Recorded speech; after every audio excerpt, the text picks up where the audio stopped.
Yo les gens, c'est SP et vous êtes sur Quoi de Neuf Ciné.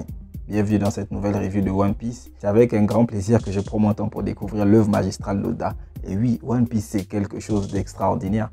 Je ne m'y attendais pas, mais là je suis à un tournant où je ne peux même plus dire que je m'arrête parce qu'il faut que je sache c'est quoi la suite. Donc sans plus tarder, juste après le générique, on se fait un débrief de ce nouvel arc que je viens de découvrir.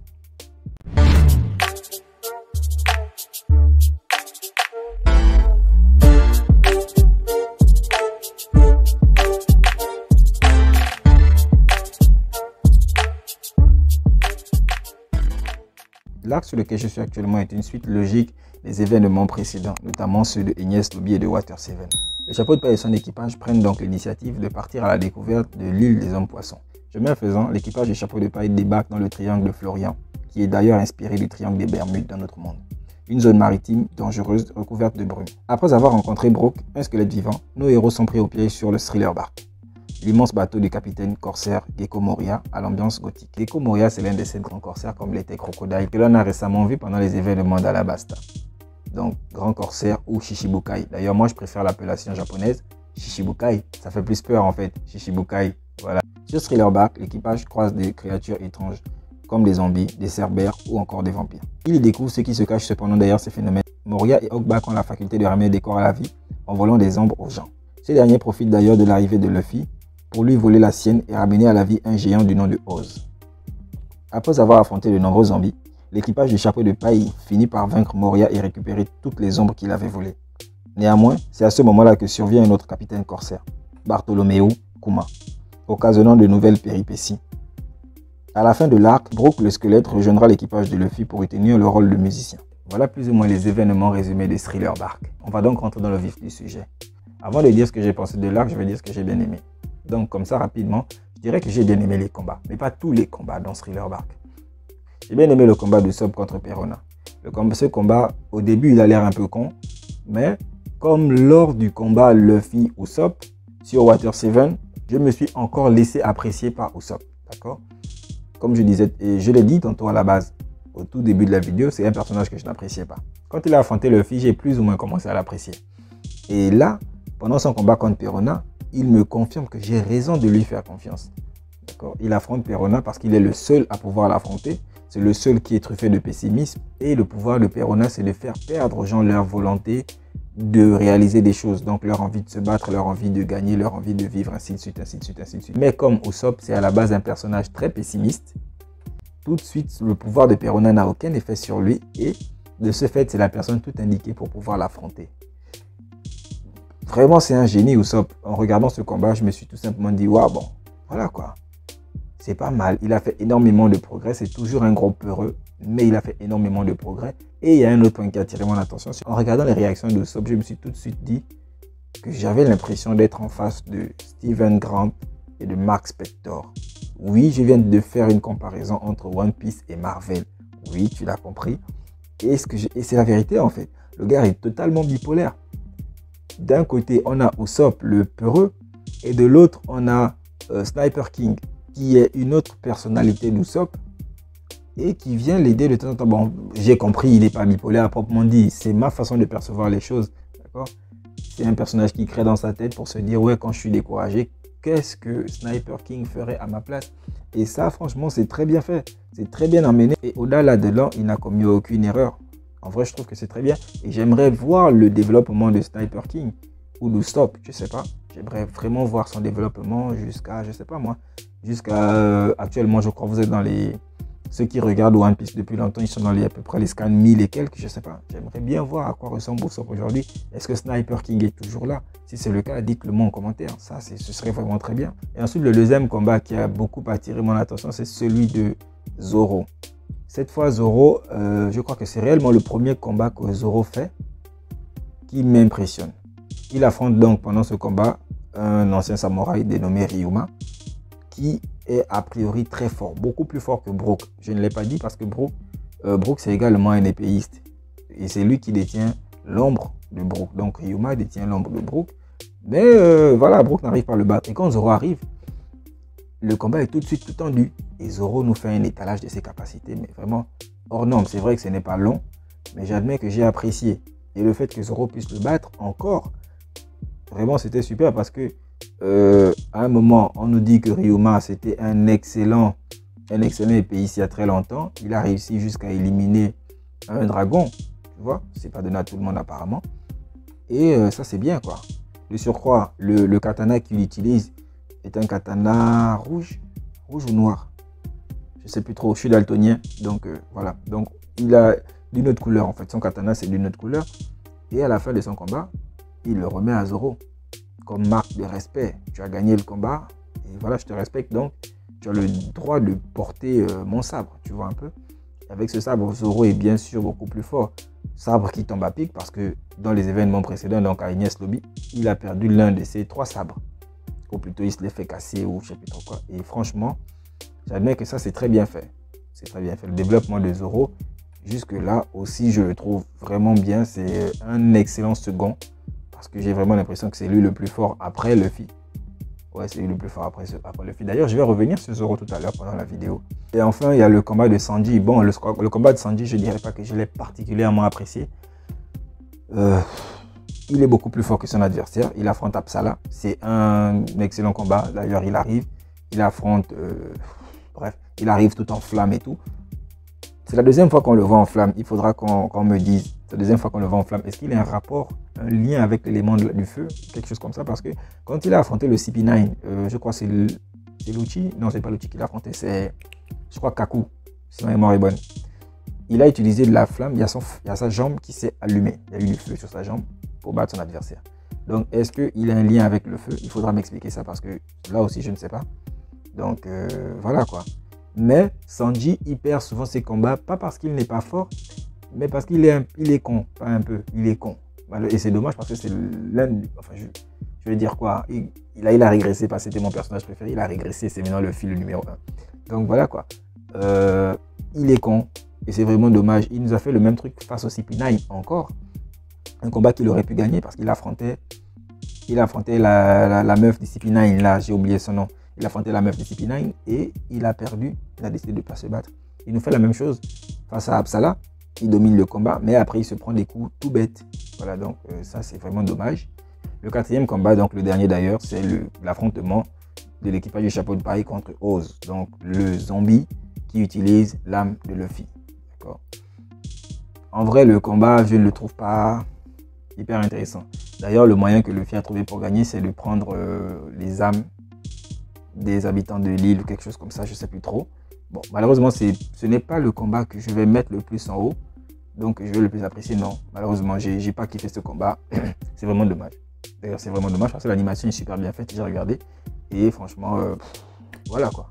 Il n'y a rien à dire là-dessus, je trouve pas ça bien. En gros, qu'est-ce que j'ai pensé de cet arc? Je ne l'ai pas trouvé bien, en tout cas, ce n'est pas mon arc préféré jusque-là. J'ai eu, je ne sais plus trop quoi, il y a eu les 2 premiers là-bas, il y a eu Alabasta, il y a eu Skypiea, Water 7, et là, en vrai, Thriller Bark, c'est le moins bon de tous, je trouve. C'est mon point de vue, d'accord? Et je vais dire pourquoi. D'abord, Oda ramène quelque chose qui m'a empêché de regarder One Piece quand j'étais plus jeune, c'est-à-dire le graphisme. Je n'ai jamais réellement été très fan du graphisme d'Oda. Mais je dois admettre qu'en regardant Water 7 et les autres arcs, je commençais à m'y faire petit à petit. Mais là, avec Thriller Bark, avec le méchant, non mais sérieux, regardez la tête de Gecko. Il ne ressemble à rien, on dirait qu'il est sorti de l'école du petit vampire. Sérieusement, et c'est avec tout le respect que je le dis, hein. Je suis pas, voilà quoi. Donc, on dirait un gothique, je sais pas, sorti de je ne sais où. Il ne ressemble à rien en fait. Il ne ressemble à rien et pour moi c'est un arc même qui n'aurait pas dû exister. Il n'apporte rien de concret à l'œuvre en elle-même, voire au parcours de Luffy. Il n'apporte rien de concret. C'est encore mon point de vue. Si quelqu'un a un avis différent, qu'il le dise dans les commentaires. Vraiment, je serais ravi qu'on me fasse changer d'avis parce que je suis là pour regarder One Piece, je suis là pour apprendre One Piece. Donc, si vraiment vous avez des arguments intéressants, donnez-les-moi dans les commentaires. Mais en vrai, cet arc n'apporte rien d'intéressant. L'arc n'apporte rien d'intéressant, mais sa fin, par contre, elle est intéressante. Il y a juste 2 points que je trouve assez intéressants dans cet arc. 2 points parce que l'arc en lui-même, comme je disais tantôt, vraiment, je le trouve 3 sur 10. Vraiment 3 sur 10. Je le trouve vraiment 3 sur 10. Et il n'y a que 2 points. Le premier point, c'est l'intervention de Kuma. Il nous apprend que Ace est détenu par la marine. Et il nous apprend également que, à cause de sa victoire, donc la victoire de Barbe Noire, ce dernier a été élevé au rang de Shichibukai, donc de grand corsaire. C'est lui qui vient remplacer Crocodile que Luffy a récemment battu à Alabasta. Oui, c'est pas mal. Pourquoi pas? Ce n'est pas mal. Donc ça, c'est le premier élément intéressant. Donc l'arrivée de Kuma, qui nous apporte des informations externes à ce qui se passe à Thriller Bark. Après ça, il y a la foi que l'équipage du chapeau de paille a pour le rêve de Luffy. Je vais m'expliquer. L'équipage du chapeau de paille, c'est un assortiment de personnes avec des rêves. Chacun d'eux a ses rêves, d'accord? Mais les rêves de chacun d'eux, ou plutôt de la réalisation des rêves de chacun d'eux, dépend la réalisation du rêve de Luffy. Si Luffy réalise son rêve, c'est que tout le monde aura réalisé le sien. Donc, comment il s'appelle lui? Zoro sera devenu, je sais pas moi, l'épéiste le plus fort du monde parce que il suit Luffy qui veut devenir le pirate, le roi des pirates, donc par ricochet le pirate le plus fort du monde. Ce qui fait qu'il aura affronté des personnages beaucoup plus forts. Il aura réalisé le rêve de Nami qui veut cartographier le monde entier. Il aura réalisé, je crois, le rêve de Sop aussi, il faut que je vois ça. Il aura réalisé le rêve de Chopper, de Sanji, et j'en passe. Je ne vais pas tous les citer. Donc, l'équipage du chapeau de paille a tellement foi en ce rêve-là qu'il est prêt à se sacrifier. Il y a un affrontement entre Kuma et Zoro. Bon, ce n'est pas un affrontement, c'est plus une confrontation de point de vue parce que Kuma arrive pour prendre la tête de Luffy, donc il veut tuer Luffy. Et comment il s'appelle? Zoro se dresse contre lui. Zoro se dresse contre lui en lui disant tu peux pas emporter Luffy, tu peux pas tuer Luffy. À la place, tue-moi. D'accord? Et ça, c'est beau. Tu vois, le second qui se sacrifie pour son capitaine, ça, c'est trop bien. C'est trop bien. Le gars ne veut pas que Luffy meure. Parce qu'il sait que si Luffy meurt, les rêves des autres également s'effondrent. En plus de ça, pendant qu'il est en train de parler avec lui, il y a Sanji qui se réveille également, qui lui dit la même chose. Au lieu de prendre Zoro, au lieu de prendre Luffy, bah, prends-moi, donc élimine-moi. Donc le sens du sacrifice, moi j'ai fait le parallèle et je me dis tout de suite qu'il s'agit plus de la foi que d'autre chose. Donc de la foi que son équipage a en lui, émane cette volonté-là de ne pas laisser Luffy mourir. Et vraiment, encore, je suis désolé de le redire, mais c'est beau en fait. C'est très bien fait. Je vais parler de Kuma un peu plus tard parce que je n'ai pas très bien compris le truc. Je sais que c'est un grand corsaire, il l'a dit lui-même. Mais après, je n'en sais pas plus. Parce que tantôt, on nous montre le gars, c'est un cyborg. Je crois un cyborg parce qu'il prend un coup de Zoro. Et il a des fils, machin, et tout le tralala. Donc je crois que c'est un cyborg. Mais je ne maîtrise pas encore bien le personnage. J'attends de voir un peu plus loin. D'ailleurs, Kuma le dit. Il parle comme ça dans le vide, il a un monologue. Et il dit Dragon, donc il parle donc du père de Luffy. Que Luffy, il dit donc que Luffy s'est très bien entouré parce qu'il a des gens qui sont prêts à se sacrifier pour lui. Du coup, Kuma, il valide Luffy en fait. Il valide Luffy. Il faut que je regarde. Je l'ai dit en début de vidéo, je ne peux plus reculer. Je suis dans One Piece à fond et je reste là-dedans. D'accord? Les techniques spéciales.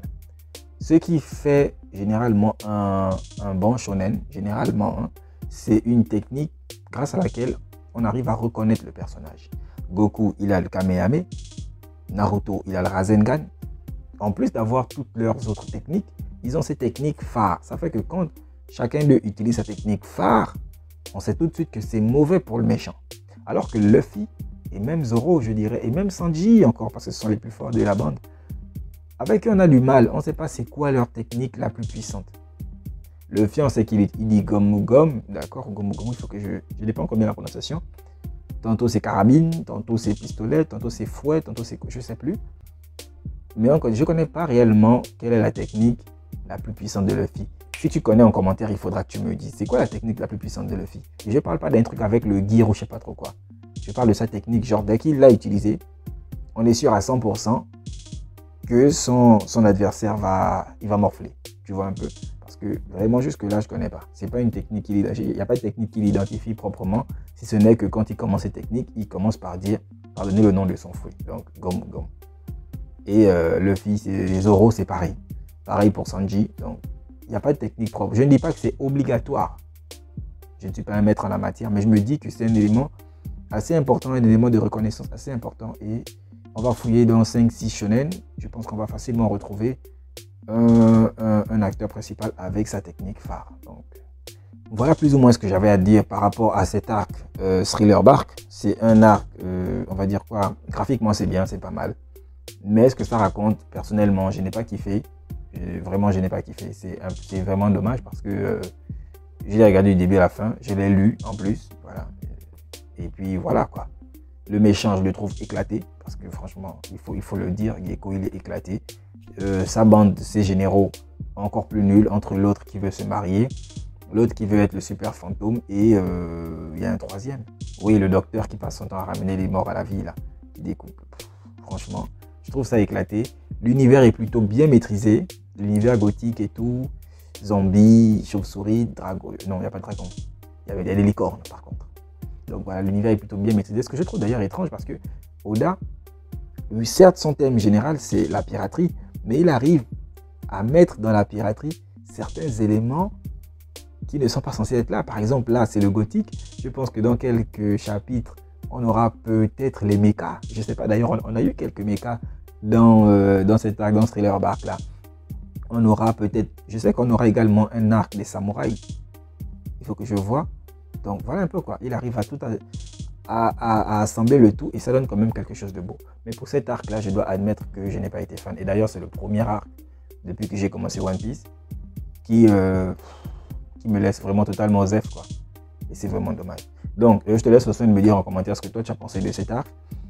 Abonne-toi si ce n'est pas encore fait. Like, commente, mais surtout, active la cloche des notifications parce que oui, comme la dernière fois, vous êtes encore nombreux à me demander c'est quand la prochaine vidéo, c'est de quoi ça va parler et tout. Activez juste la cloche des notifications et vous recevrez les notifications, bien entendu. On se dit à la prochaine pour une autre review ou peut-être pour un autre sujet. Allez, je te dis à plus. Tchuss.